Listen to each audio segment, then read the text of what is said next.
அண்ணாமலை சொத்து வாங்கிவிட்டார் என சமூக வலைதளத்தில் மாரிதாஸ் விமர்சனம் வைத்த நிலையில் தற்போது அதற்கு அண்ணாமலை நேரடியாக பதில் கொடுத்திருக்கிறார். அதில் எனது அரசியல் வேலைகளுக்கு அப்பாற்பட்டு சமுதாய நலனுக்காகவும் இயற்கை விவசாய நலனிற்காகவும் நான் செய்து வரும் பணிகள் குறித்து சிலர் வதந்தி பரப்பி வருவதாக எனது கவனத்திற்கு வந்தது. இயற்கை விவசாயத்தின் மீது நான் கொண்டுள்ள ஆர்வத்தையும் எங்கள் வி த லீடர்ஸ் அறக்கட்டளை இயற்கை விவசாயம் தொடர்பாக பல முன்னெடுப்புகளை மேற்கொண்டு வருவதையும் உங்களில் பலர் அறிந்திருப்பீர்கள். எனவே இது தொடர்பான பின்வரும் குறிப்புகளை உங்கள் முன் வைப்பது எனது கடமை என்று நான் கருதுகிறேன்.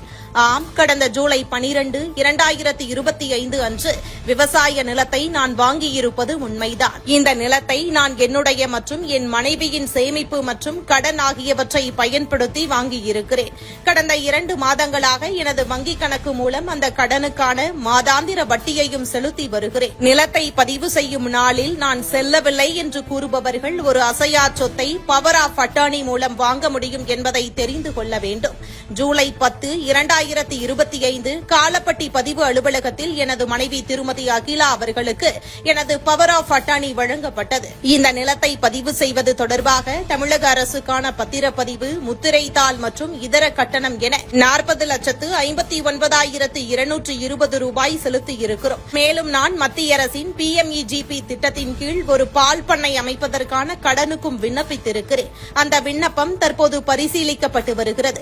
எனது அடுத்த ஆண்டு வருமான வரி அறிக்கைகள் நிச்சயமாக இவை அனைத்தையும் பிரதிபலிக்கும். சுருக்கமாக சொன்னால் நான் இதுவரை வாங்கிய முதல் மற்றும் ஒரே அசையா சொத்து இதுதான். நமது இளைஞர்களின் தொழிலார்வத்தை ஊக்குவித்து உதவுவதன் மூலமாகவும் சமூக நிறுவனங்கள் மற்றும் தொடக்க நிலை மற்றும் சிறு குறு நிறுவனங்களில் முதலீடு செய்வதன் மூலமாகவும் தங்கள் முதலீட்டு கனவுகளை நனவாக்கும் ஆர்வமுள்ள நமது இளைஞர்களுக்கு உதவ விரைவில் மற்றொரு முதலீட்டு நிறுவனத்தை தொடங்கும் ஆரம்பகட்ட பணியில் தற்போது ஈடுபட்டிருக்கிறேன். தமிழகத்தில் பாஜக மாநில தலைவரானதிலிருந்து கடந்த ஏப்ரல் 2025 வரை என் குடும்பத்துடன் செலவிட எனக்கு மிக குறைந்த நேரமே கிடைத்தது.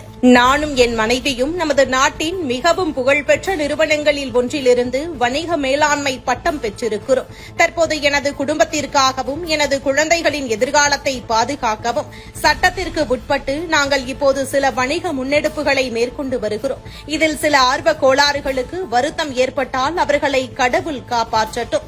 இத்தனை ஆண்டுகளாக எனது எல்லா செயல்களிலும் நான் நேர்மையையும் உண்மையையும் கடைபிடித்து வருகிறேன். சிலர் என் மீது வைத்திருக்கும் சந்தேகத்திற்கும் காழ்ப்புணர்ச்சிக்கும் என் மரியாதை கலந்த நன்றிகள். குறை சொல்வதற்காகவே வெட்டியாக நேரத்தை வீணடித்துக் கொண்டிருப்பதை விட்டு இனியாவது பயனுள்ளதாக நேரத்தை செலவிடுவீர்கள் என்பதற்காகவே இந்த விளக்கத்தை வெளியிடுகிறேன். என்றும் அன்புடன் அண்ணாமலை என அண்ணாமலை தெளிவாக விஷயத்தை குறிப்பிட்ட பின்பும் இனியும் அவர் மீது குற்றச்சாட்டை பரப்பினால் அது பாஜக தொண்டர்கள் மத்தியில் கொந்தளிப்பை உண்டாக்கும் எனவும் தொடர்ச்சியாக அண்ணாமலை மீது காழ்ப்புணர்ச்சியில் செயல்படும் நபர்களின் முகத்திரை கிழியும் எனவும் பாஜகவினர் சமூக வலைதளங்களில் கடுமையான விமர்சனம் செய்து வருகின்றனர்.